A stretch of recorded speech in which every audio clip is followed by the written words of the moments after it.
मैं अरविंद आर्य आपका स्वागत करता हूं अर्जुना साइंस क्लासेज की इस रामबाण सीरीज में। आज हम सीखेंगे कि प्रकाश के परावर्तन से आप क्या समझते हैं, इसके क्या क्या नियम हैं। तो चलिए चलते हैं, सबसे पहले फोटो को समझते हैं। इसमें देखिए, ऊपर में एक पहला माध्यम है, नीचे में दूसरा माध्यम है और दोनों माध्यम को अलग कर रहा है परावर्तक सतह। पहले माध्यम में कोई प्रकाश स्रोत रखा हुआ है जिससे आपतित किरण परावर्तक सतह पर आ रहा है और जब यह परावर्तक सतह से टकराता है तो इधर जाता है, इसको क्या कहते हैं, परावर्तित किरण। अब परावर्तक सतह पर एक लंबवत रेखा खींची जाती है जिसको अभिलंब कहा जाता है। और हम लोग जानते हैं कि अभिलंब और आपतित किरण के बीच बनने वाले कोण को क्या कहते हैं, आपतन कोण कहते हैं, तथा अभिलंब और परावर्तित किरण के बीच बनने वाले कोण को परावर्तन कोण कहते हैं। और इसको कोण आर से सूचित करते हैं, इसको कोण आई से सूचित करते हैं। तो परावर्तन क्या कहते हैं, परावर्तन किसको कहते हैं? किसी प्रकाश स्रोत से, पहले माध्यम में किसी प्रकाश स्रोत से आती हुई प्रकाश की किरणें जब परावर्तक सतह से टकराती है पुनः उसी माध्यम में वापस लौट जाती है। किसी प्रकाश स्रोत से आती हुई प्रकाश किरणें जब परावर्तक सतह से टकराती है तो पुनः उसी माध्यम में वापस लौट जाती है। इसी घटना को क्या कहते हैं, प्रकाश का परावर्तन कहते हैं। तो चलिए लिखते हैं बोर्ड पर। किसी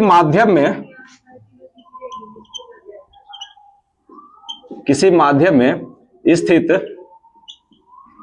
प्रकाश स्रोत से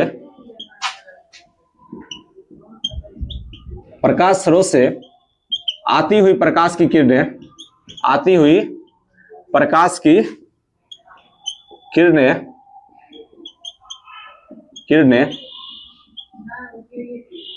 परावर्तक सतह से टकराकर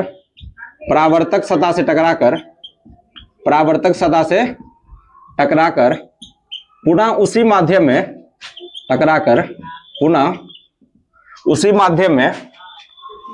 माध्यम में वापस लौट जाती है। इसी घटना को क्या कहते हैं, प्रकाश का परावर्तन कहते हैं। इसी घटना को प्रकाश का परावर्तन कहते हैं।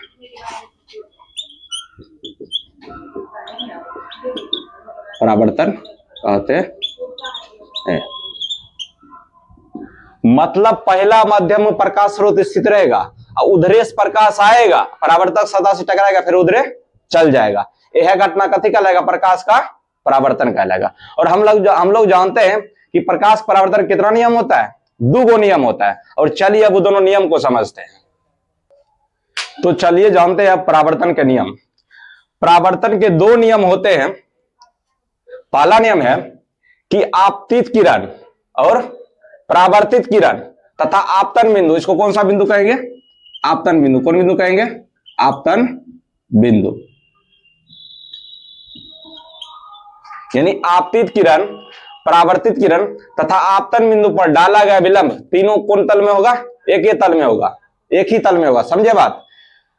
आपतित किरण, परावर्तित किरण तथा आपतन बिंदु पर डाला गया विलंब तीनों कौन तल में होगा, एक ही तल में होगा। यही कथी है, परावर्तन का पहला नियम है। तो चलिए इसको लिखते हैं। आपतित किरण कोमा परावर्तित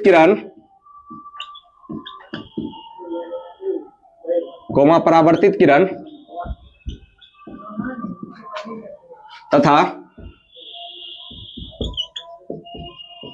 आपतन बिंदु पर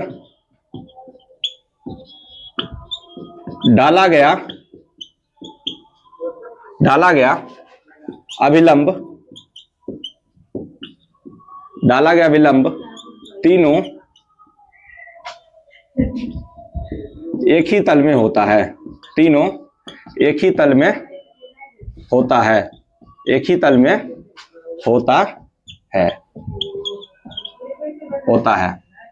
मतलब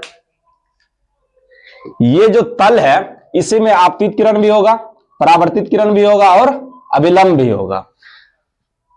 दूसरा नियम समझते हैं। इसको कहते हैं आपतन कोण। अभिलंब और आपतित किरण के बीच में बनने वाला कोण को क्या कहते हैं, आपतन कोण। और अभिलंब और परावर्तित किरण के बीच में बनने वाले कोण को क्या कहते हैं, परावर्तन कोण। आपतन कोण और परावर्तन कोण दोनों आपस में बराबर होगा। क्या होगा, आपतन कोण और परावर्तन कोण दोनों आपस में बराबर होगा। तो चलिए दूसरा नियम लिखते हैं।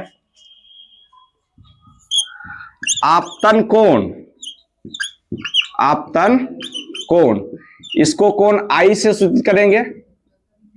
ये बराबर होगा किसके, परावर्तन कोण के। किसके बराबर होगा, परावर्तन कोण के। इसको कोण आर से सूचित किया जाता है, मतलब कोण आई बराबर क्या, कोण आर। यही परावर्तन का नियम है। तो चलिए मिलते हैं फिर अगले वीडियो में।